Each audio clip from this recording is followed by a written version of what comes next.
12월 8일 월요일 새벽 예배 오신 모든 분들, 또 영상을 함께 예배드리시는 모든 분들 너무나도 환영하고 또 축복드립니다. 주님께서 허락하여 주신 이 귀한 새벽 예배 시간, 우리가 또 마음을 다하여 정성을 다하여 주님께 찬양으로, 기도로, 예배로 이 마음을 온전히 올려드리는 저 성도님들, 또 함께 예배드리시는 모든 분들 될 수 있기를 소원합니다. 이 시간 찬송가 270장 변찮는 주님의 사랑과, 찬송가 270장 변찮는 주님의 사랑과 함께 찬송 드리도록 하겠습니다. 변찮는 주님의 사랑과 거룩한 보혈의 공로를 우리 다 찬양을 합시다. 주님을 만나볼 때까지 예수는 우리를 깨끗게 하시는 주시님, 그의 피 우리를 눈보다 더 희게 하셨네. 우리를 깨끗게 한 피는 무궁한 생명의 물일세. 생명의 구원을 받은 자 하나님 찬양을 합시다. 예수는 우리를 깨끗게 하시는 주시님, 그의 피 우리를 눈보다 더 희게 하셨네. 주님의 거룩한 보혈을 날마다 입으로 간증해 담대히 싸우며 나가세. 천국에 들어갈 때까지 예수는 우리를 깨끗게 하시는 주시님, 그의 피 우리를 눈보다 더 희게 하셨네. 십자가 단단히 붙잡고 날마다 이기며 나가세. 머리에 면류관 쓰고서 주 앞에 찬양할 때까지 예수는 우리를 깨끗게 하시는 주시님, 그의 피 우리를 눈보다 더 희게 하셨네. 아멘. 다 같이 기도드리도록 하겠습니다. 사랑과 은혜하신 하나님 아버지, 오늘이 귀한 시간 또 저희들을 깨워주시고 이 새벽 예배의 자리까지 인도해 주심에 너무 감사드립니다. 주님께서 허락하여 주신 이 시간에 저희가 마음을 다하여 정성을 다하여 주님을 찬양하고 기도하고 예배 드리오니 주님이 예배 자리에 임재하여 주시옵고 기쁨으로 드리는 이 예배 주님 받아주시옵고 우리의 머리 위에 주님의 은혜를 가득 부어 주시옵소서. 주님께서 불러주셨사오니 주님, 저희가 이 시간 기도하기를 소원합니다. 개인적인 문제로, 가정의 문제로, 사업의 문제로, 직장의 문제로, 또 신앙의 문제로 개인이 가진 모든 문제들 이 시간 주님 앞에 내려놓사오니 이 기도를 주님께서 주관하여 주시옵고 그 위에 주님의 복을 가득 더하여 주시옵소서. 우리의 약함을 아시는 주님께서 우리가 기도하고 또 신음하듯 읊조릴 때에 주님 그 모든 목소리에 귀 기울이시고 또 화답하여 주신다 약속하신 것 우리가 믿고 이 시간 나아 기도하오니 주님 기도하고 응답받아서 다시 우리가 우리의 삶의 터전을 밝게 향했을 때 우리가 어느 곳에 있든지 무엇을 하든지 그리스도의 향기가 드러나는 증인의 삶을 살아가는 한 사람 한 사람 될 수 있도록 함께하여 주시옵고 동행하여 주시옵소서. 나아가는 길 우리가 각오 담대하게 나아갈 수 있음은 주님 능력 의지하기 때문이오니 주님 강하게 붙잡아 주시옵소서. 이 모든 기도 살아계신 주 예수 그리스도 이름으로 기도 드리옵나이다. 아멘. 봉독하실 성경 말씀 신약 성경 마태복음 18장 1절에서 6절까지 말씀입니다. 신약성경 29면에 있습니다.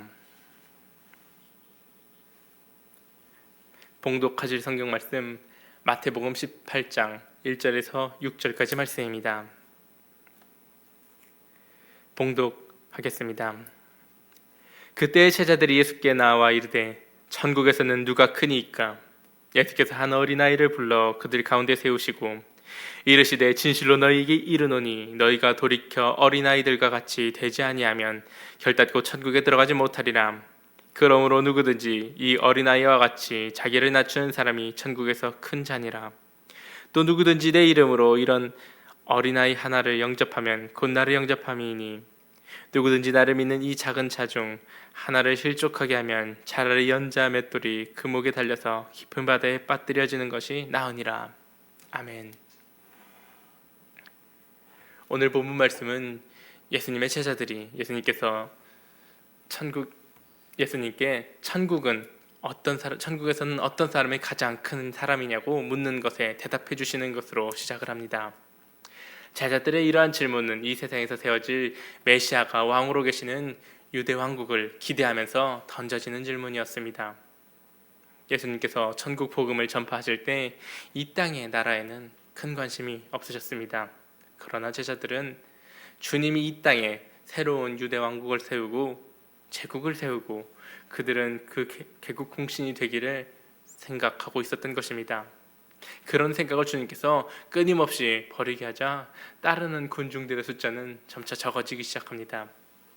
사람들은 무리의 숫자가 늘어날 때 자신들에게 대의가 있고 선이 있으면 악한 로마를 몰아내기 위해 하나님께서 함께 하신다고 생각했을지도 모릅니다. 그러나 주님은 그런 사람들의 기대와는 반대로 가르치시고 행동을 하셨습니다. 그 모습을 보고 제자들이 가진 유대 나라의 희망은 점차 희미해져 갔습니다. 그럴 즈음에 주님의 제자 중 3명인 베드로와 야고보, 요한, 이 사람이 마태복음 17장에서 변화산 사건을 체험을 합니다.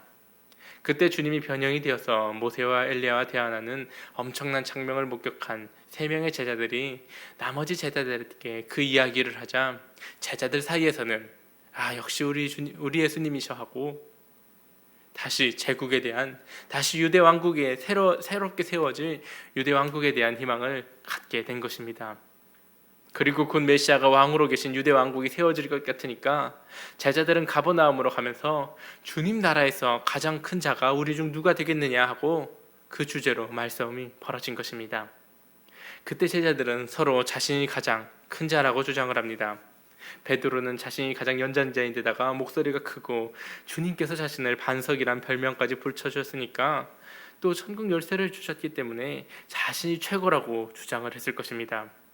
사도 요한도 자신이 주님의 제일 사랑받는 자니까 자신이 제일이라고 주장했을 것이고, 불같은 성격을 가진 사도 요한의 형 야고보는 자신이 요한 너의 형이니까 너보다 내가 위에 있지 않겠냐라고, 내가 너보다 큰 자이지 않겠냐라고 주장했을 것입니다.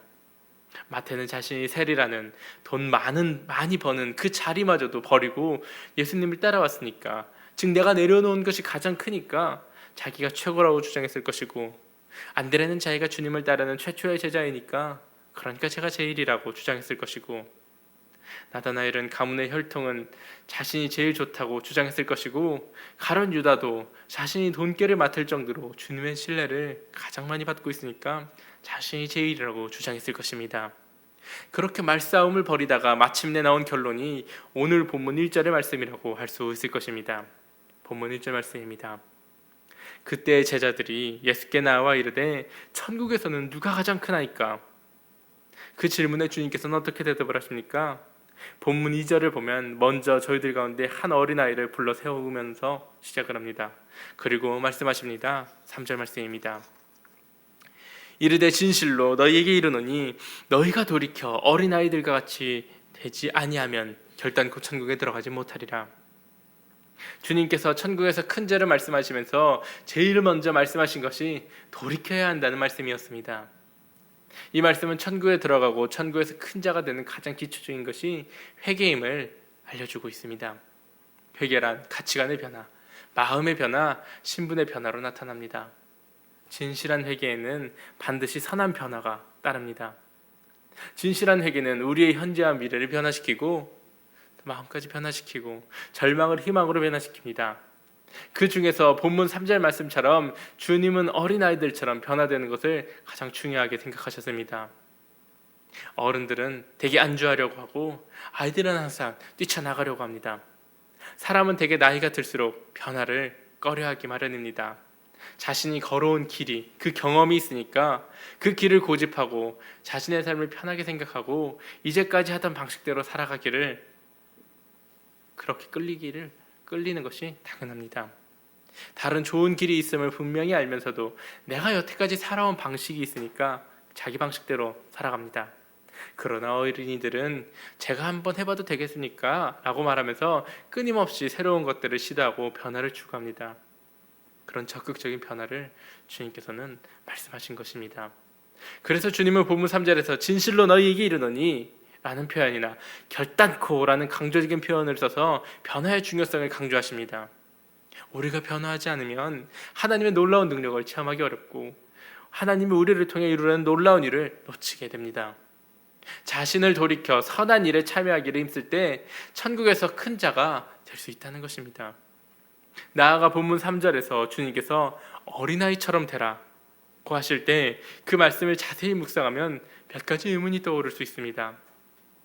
왜냐하면 어린아이는 자기만을 생각하는 미성숙한 면을 비롯해 많은 부족한 면이 있기 때문입니다. 그렇다면 주님께서 어린아이처럼 되라 말씀하신 그 말씀의 진정한 의미는 무엇이겠습니까? 본문 4절 말씀입니다. 그러므로 누구든지 이 어린아이와 같이 자기를 낮추는 사람이 천국에서 큰 자니라. 결국 주님께서 어린아이처럼 되라고 하신 말씀의 핵심적인 의미는 겸손하라 라는 것입니다. 천국에서 큰 자가 되는 길은 올라가는 길이 아니라 내려가는 길입니다. 위대함은 겸손할 때 주어집니다. 본문에서 제자들은 세상적인 성공 가치관을 가지고서 누가 가장 큰 자인지를 묻습니다. 그처럼 오는 날 많은 그리스도인들도 돈을 많이 벌고 큰 명예와 큰 권세를 얻는 세상적인 가치관으로 축복을 판단하곤 합니다. 그런 가치관은 신앙생활에 초점을 흐리게 만듭니다. 그러면 끊임없이 큰 자로 인정받기 원하게 되고 많은 사람들의 칭찬과 시선을 받기를 원하며 교만과 자기 기만에 빠져 결국은 신앙생활이 흔들리게 됩니다. 우리는 언제나 겸손함을 잃지 말아야만 합니다. 주님을 사랑해서 그저 헌신해야지 더 높아지고 더 사랑받고 더 축복받고, 그것도 주님에게 사랑받기를 원하는 마음에서 그러는 것이면 몰라도 다른 사람의 시선을 신경 쓰면서 그렇게 헌신하게 될 때는 그것은 문제가 있을 수 있다는 것입니다. 우리가 헌신하면서 하나님께서 심은 대로 거두게 하시지만 그 헌신 때문에 우리가 사랑받는 것은 아닙니다. 우리는 이미 주님께 최고로 사랑받는 존재이기 때문에 하나님의 사랑을 더 받으려고 사실 안달할 필요가 없습니다. 이미 받은 그 사랑을 우리가 깨닫지 못하고 있기 때문에 나 더 사랑받고 싶어 하는 것은 결국 자만심은 키우게 됩니다. 우리는 주님으로부터 많은 능력을 이미 허락받았습니다. 누군가는 키가 크고 누군가는 잘생겼고 누군가는 머리가 좋을 것이고 누군가는 재주가 좋을 것입니다. 그러나 중요한 것은 그런 것들을 통해 내가 더 키가 크니까 내가 잘났어, 내가 머리가 좋으니까 내가 잘났어, 그렇게 잘났다고 착각해서는 안 된다는 것입니다. 마찬가지로 자기 형성과 신앙이 좋다고 그렇게 착각하는 사람 또한 있을 수 있습니다. 그런 착각이 심해지면 어느 죄보다 무서운 교만의 죄로 발전을 합니다. 우리는 어떤 경우에도 내가 더 대단하다, 내가 더 잘났다, 그런 생각을 내려놓을 수 있어야만 합니다. 그 능력, 내가 생각하는 이 내가 잘났다라는 그 영역조차도, 그 능력조차도 주님께서 내게 허락해 주신 것이며 그것을 통해 주님께 영광을 올려드리려 할 때 우리의 그 헌신조차 하나님의 은혜로 하는 것이라고 생각하며 내 자신을 내려놓을 때 그런 사람이 나중에 천국에서 큰 죄로 우뚝 서게 된다라는 것입니다. 어린아이, 그런 어린아이의 가장 뚜렷한 특징 중 하나는 순수함이 있습니다. 어린아이는 척 하는 태도가 없습니다. 그래서 높은 사람인 척, 있는 척, 아는 척 하지 않습니다. 모르면 모른다고 하고 그게 뭐예요? 왜 그래요? 질문을 참 많이 합니다. 부모님께 왜 하늘은 파랗냐고, 왜 신호등은 녹색인데 파란불이라고 하냐고, 모르는 것들은 모른다고 순수하게 물어봅니다. 아이가 어렸을 적에 하는 수많은 질문들, 어른들에게는 너무나도 상식으로 받아들여져 가지고 때로는 피곤하게 느껴질 정도로 아이들은 정말 많은 질문을 합니다. 반면에 어른이 될수록 그런 호기심과 순수함은 점차 사라져가고 복잡한 계산만 하게 됩니다. 계산이 많은 사람은 하나님의 은혜에서 멀어지기 마련입니다. 가끔 어린이들이 어른이 듣기에는 말 같지 않은 말을 하는데도 어른들은 그 아이를 이상하게 바라보는 것이 아니라 흐뭇하게 바라보곤 합니다. 그것은 그 말을 한 아이들의 순수함을 사랑하기 때문입니다. 그처럼 하나님께서도 우리들의 순수함을 기뻐하십니다. 그러므로 우리는 너무 계산적으로 살 필요가 없습니다. 계산적으로 살지 않으면, 이 세상 속에서 계산적으로 살지 않으면 남에게 항상 당하며 살 것 같지만 그런 사람에게는 하나님의 특별한 은혜가 따르게 되는 것입니다. 특히 아이들의 가장 큰 장점 중 하나는 고민에 빠지지 않는다는 것입니다.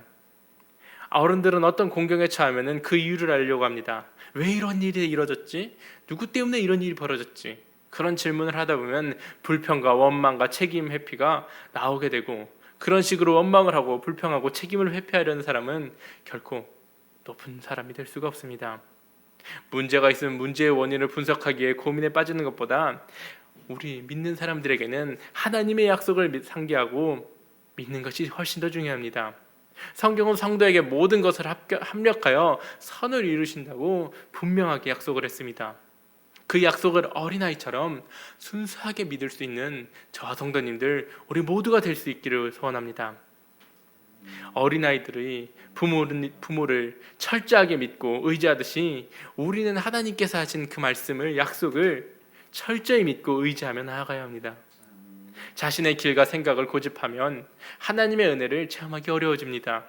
그러나 나에 대한 믿음을 버리고 하나님을 철저하게 믿으면 그때 우리는 더 이상 혼자가 아님을, 늘 하나님께서는 나와 함께 계시고 나를 바라봐 주시고 내게 귀 기울이고 계시는 분이심을 발견하게 됩니다. 구원이란 단순히 죄에서 돌아서는 것이 아니라 주님과 동행하고 함께 걷고 함께 나아가고 주님을 지속적으로 신뢰하는 것을 말하는 것입니다. 그때부터 인생은 하나님을 의존하며 사는 모험이 됩니다. 그처럼 순수하게 하나님을 믿고 의지할 때에 하나님께서는 우리의 모든 필요를 적절하게 공급해 주십니다. 아들 세계에서는 높고 낮은 것에 대한 구분이 없고 모두가 똑같습니다. 그런 순수한 마음이 있어야 삶의 진해도 생깁니다. 우리는 부족한 점이 참 많고 하나님 앞에서는 사실 아무것도 내세울 것이 없는 그런 갓난아기와 같습니다. 그래서 하나님의 인도와 공급과 도우심이 끊어지지 않도록 하나님을 철저하게, 하나님이 보시기에 너 참 순진하다 할 정도로 신뢰해야만 합니다. 우리의 영적인 성장과 축복은 하나님을 겸손하고 순수하게 따르고 순종할 때에 그때 주어지는 것입니다. 계속해서 본문 5절과 6절 말씀입니다. 또 누구든지 내 이름으로 이런 어린아이 하나를 영접하면 곧 나를 영접함이니 누구든지 나를 믿는 이 작은 자 중 하나를 실족하게 하면 차라리 연자 맷돌이 그 목에 달려서 깊은 바다에 빠뜨려지는 것이 나으니라. 이 구절을 보면은, 이 말씀을 보면 주님은 어린아이를 주님의 이름으로 영접하는 것이 주님을 영접하는 것이고 어린아이를 실족하는 것이 무엇보다 큰 죄라고 말씀을 하십니다. 이 구절에서 실족시킨다라는 말은 다른 사람들을 죄의 구렁텅이로 빠뜨리고 좋은 일을 못하게 막는 것을 뜻합니다. 그런 사람들에게 어떤 징벌을 내린다고 말씀을 하십니다. 당시 유대인들은 바다를 두려워했습니다. 그래서 아무리 큰 죄인도 일부 로마 사람들이 하는 것처럼 익사로 사형을 시키지 않았습니다. 그처럼 유대인들에게 사람을 바다에 깊이 빠뜨리는 것은 철저하게 파멸의 상징이었는데, 예수님께서는 사람을 실족시키는 행위가 어떤 것보다 저주받는 행위임을 강조하시려고 차라리 맷돌을 목에 메고 깊은 바다에 빠뜨리는 것이 그런 저주를 받는 것보다 낫다고 말씀하셨습니다. 우리가 주님을 영접하고 사랑하는 것을 나타내는 가장 중요한 표시는 주님을 믿는 사람을 사랑하고 영접하는 것입니다. 우리는 주님을 영접하는 것처럼 주님을 사랑하는 사람을 영접해야만 합니다. 주님을 사랑하는 사람을 실족시키는 것은 주님은 인격적인 큰 모독으로 받아들이시고 큰 벌을 내리십니다. 중요한 것은 주님의 사랑을 받는 특별한 존재가 되는 것입니다. 그처럼 주님과의 관계가 깊은 사람이 천국에서 큰 사람이 된다는 것입니다. 그리스도인의 위대함은 그가 누구인가, 얼마나 대단한가, 얼마나 명예가 있고 명성이 있고 뛰어난 사람인가, 그런 것보다는 그가 누구와 관계가 있는가와 관련이 있습니다. 왜 믿는 사람들이 위대할 수 있고 또 언제 위대하게 됩니까? 바로 예수님의 제자라고 불릴 때입니다. 우리가 주님의 진정한 사랑을 받는 제자라면 어떤 사람도 그 길을 막을 수 없고, 만약 그 길을 막으면 막는 사람이 큰 어려움에 빠지게 될 것입니다. 이 사실은 우리를 기쁘게 만들기도 하고 두렵게 만들기도 합니다. 기쁜 이유는 우리가 주님의 절대 보호를 받는다는 사실 때문이고, 두려운 이유는 우리 이웃을 어떤 이유를 대더라도 함부로 대하지 말아야 하기 때문입니다. 사람은 세월이 갈수록 하나님에 대한 영상을 희미하게 바라보게 될 수 있습니다. 그러므로 우리는 어린아이처럼 될 수 있도록 힘써야 하는 것입니다. 우리가 주님을 영접하고 이미 거듭난 존재일지라도 끊임없이 주님을 새롭게 마음에 영접하려고 하면 어린아이와 같은 영성은 계속될 것이고, 더불어 우리 안에 있는 하나님의 형상도 희미해지지 않고 어린아이처럼 늘 기쁜 마음으로 주님을 찾아 나설 것입니다. 우리는 매일 매순간 철저히 주님을 의지해야만 합니다. 가장 능력 있는 사람은 능력이 내게 없고 하나님에 있다고 믿는 사람이고, 가장 지혜로운 사람은 그 지혜가 나의 것이 아니라 모든 지혜의 주인 되신 하나님께 있다고 믿는 사람입니다. 그러므로 우리는 지금보다 더 주님을 의지하고 더 겸손해져야만 합니다. 겸손은 아무리 강조해도 지나치지 않습니다. 우리가 지속적으로 성장하고 끊임없이 하나님의 은혜를 받으려면 끊임없이 고개를 숙이고 겸손해야만 합니다. 우리는 필연적으로 종교적 허영심과 호기심을 갖기 마련입니다. 오늘 본문 말씀에 나온 제자들조차도 주님을 가장 가까이에서 보았고 변화된 사건까지 체험한 그 제자들조차도 천국에서 누가 큰 자냐 라는 주제로 내가 천국에서 높은 자임을 인정받고자 주님 앞에 나왔습니다. 그런 허영심과 호기심은 영혼의 독약이 될 수 있습니다. 우리는 어떤 경우에도 영성이 높고 신앙이 좋다는 칭호를 받으려고 안달할 필요가 없습니다. 우리는 믿음과 영성을 오해하지 말아야 합니다. 천국에서 큰 자는 영성이 있는 것 같고 예언과 계시를 잘하는 그런 잘하는 자가 아니라 주님을 순수하게 믿고 어린아이가 부모를 의지하는 것처럼 순수하게 우리가 주님을 의지하고 주님 안에서 겸손하게 사는 사람입니다. 우리의 노력으로는 못하는 것이 많음을 알고 주님의 도우심과 공급하심에 대한 절대적인 필요를 한시도 잊지 않고 사는 사람이 진짜 천국에서 큰 자가 된다는 것입니다. 사실 천국에서 진짜 큰 분은 바로 예수님이십니다. 우리는 예수님만 바라보고 예수님처럼 살 수 있도록 그 삶을, 그리스도인의 삶을 살아갈 수 있도록 노력해야 합니다. 우리가 작은 것이라도 주님께 믿음으로 드리면 우리는 큰 것을 가지게 될 것이고 무엇보다 우리 영혼이 크게 될 것입니다. 그처럼 주님을 온전히 의지하는 절대 믿음을 우리의 삶의 최대 자랑거리로 여길 수 있는 저와 성도님들, 우리 모두가 될 수 있기를 소원합니다. 항상 주님을 순수하게 어린아이와 같은 그 마음으로 순수하게 의지함으로 천국에서 큰 자로 평가되고 진정한 행복을 얻어 누릴 수 있는 저와 성도님들, 우리 모두가 될 수 있기를 소망합니다.